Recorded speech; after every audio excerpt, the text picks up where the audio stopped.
And welcome back. Columbia Business School's Small Business Consulting Program is a student-led program working with numerous local businesses in West Harlem on their marketing, business, as well as their strategy needs. Now, the program helps established business owners focus on their goals, maximize their time, increase revenues, and then build the right team, making that big, great leap forward. Joining us now and sharing more is the graduate of Columbia Community Business Program, Calvin Thomas. And Calvin, good to see you, brother. Good to see you. Good to see you.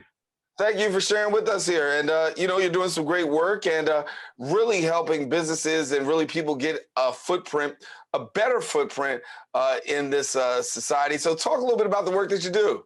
So what I do is I have franchises called PostNet, and the franchises geared towards the serving the community with their shipping, printing needs, computer access, notary, private mailboxes, services along that line, because the Bronx is pretty much underserved. So at the moment right now I have 4 different locations open in the Bronx, and I'm in the process just signing a lease to open a 5th location. So, working our way to 5 locations. Awesome. And when we talk about small businesses, I always tell people small business is the lifeblood of America, but really, it's really a hard time for many people, and particularly after COVID, really being able to survive, really being able to get back on their feet. What are you finding is the need and that you could be able to fill that gap? So what I find, especially being, I've been serving the Bronx for a long time. I'm living in the Bronx also. It's just a lot of services are underserved, because more people venture out to Manhattan. So it's really no UPS stores in the Bronx, no FedEx offices. So it's not really many places where people can go to ship.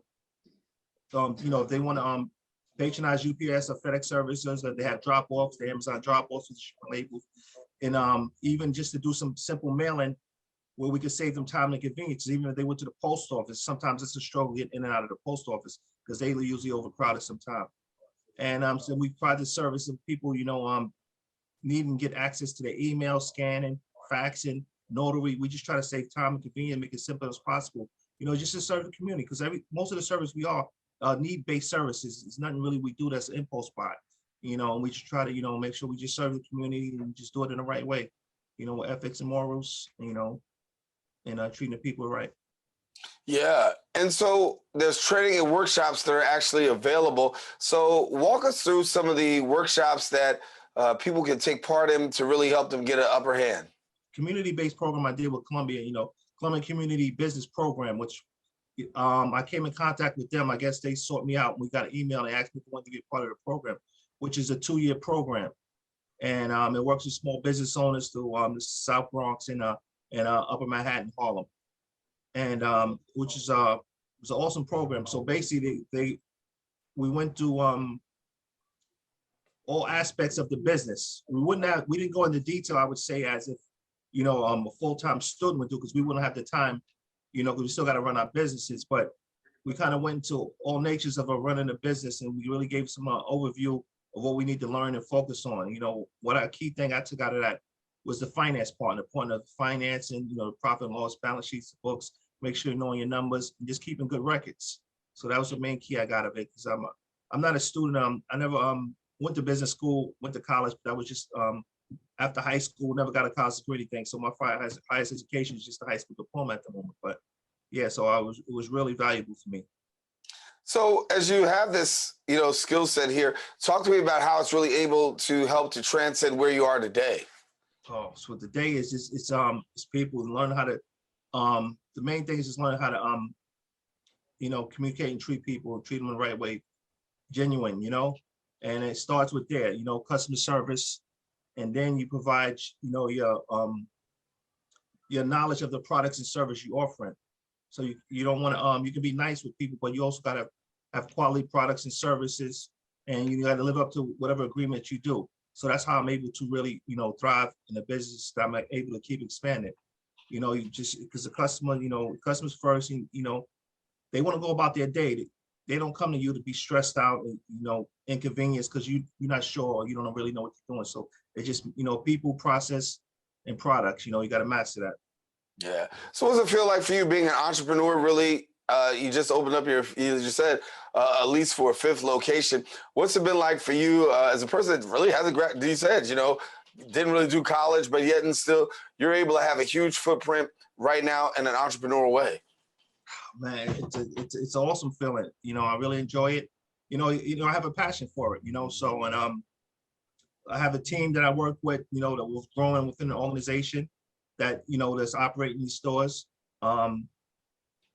It's just something I like doing. I enjoy doing it. It's not all about, the financial side of it. It's about building the team, building the business, and being successful at something, and having goals and trying to reach those goals. Our goals is to get to 10 locations throughout the Bronx. So, we halfway there. I don't have the fifth one open yet, but we have all the paperwork signed and everything. So we're just doing a build out now.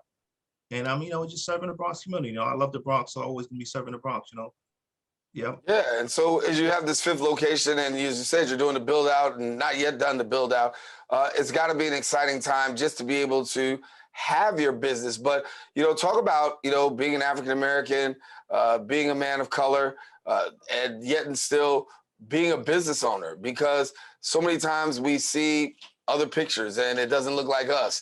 But for you to be able to be that example to others in the community, and particularly young people, as to how you can really set your goals and not just set them, but honestly be able to achieve them.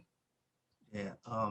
I guess first and foremost, you got to start with me. It's just to be mentally focus on staying positive. You can't let a lot of things bring you down and negatively you start doubting yourself. When I started, probably same way anybody else starts a franchise business, wasn't able to get no financing through a bank, or you're not going to get no bank loans. You're not going to get many people that's going to really support your finance. So you got to figure out ways to kind of make it happen yourself. So I was able to figure out a way to get the store open and get the money to build the first one. And then I just went through the learning curve. I opened my first store in 2008, and I don't know if you remember, right in 2008 we had the market crash. So sales was wasn't really there. So I had to fight my way through that. I was opening and closing the store myself. I was just building, but I just kept a positive outlook on things, stay strong, and just make that stay to my ethics and beliefs. Always treat people right, and just do what I need to do. I know it's hard to kind of explain, but for more people to get out there and open their business, you just got to have a passion for it and go ahead and do it. And it's okay to fail. It's okay to fail, and you just learn. So my failure didn't end up me having to close my doors, but I had these up and down where I hit rock bottom. All right, let me fight my way through this, fight my way through that, and just keep building. And now I'm able to reap the rewards of all those learning curves and lessons that I went through. Right. A lot of times I could have quit or gave up, but that's not in my nature. But I could have easily used that excuse. So being a part of this program, when you talk about the Columbia program, knowing that, you're a business owner, knowing that you're really trying to get your foot up, how much of an advantage was that to take part in this program, and from the perspective of really giving you what you need as far as a skill set, and then for what I like to use the term, the gas in the tank to help you to roll on. Yeah. So, of course, being in that program, it helped me build my network. And I was able to get a view from the educational side of people who go to business school, and kind of what they learn, and how the business schools expect businesses to operate, which kind of been successful. So I was able to get a window into that. And so that was a network. But the main thing I would say with Columbia Business School, it was the people I got to meet in the class and the different versions of what they went through. So like I said, the finance, the marketing, customer service, there's a lot of little things like problem solving, I would say, how to dissect the problem. It helped me a lot. It was just a lot that I really enjoyed, and I made sure when I went to that class, I was gonna make sure I retained as much as I could and then put it in practice. Yeah. We talked about the success. I'm going to put you on blast for a minute and ask you, what are some of the mistakes that you found that you made during this process that maybe the program helped you to kind of like alter and recover from?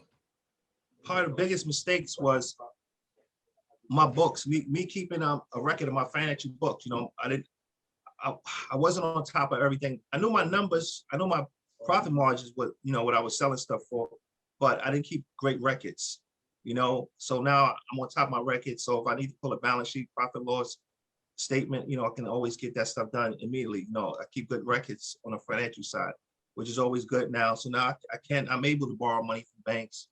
You know, I can do a lot of different things now, you know, just from that, you know, from having experience being in business, having my books up to date, you know, staying on top of your taxes, and, you know, all those little things that you really don't look at. It shouldn't discourage anybody from going into business. These things, it's just a part of what you're doing. You know, it's not that difficult to get into business. I think we make it more difficult mentally because we put roadblocks up saying, oh, it's so hard, but it's not that hard. It's just actually just doing it and welcoming the challenges that come with it.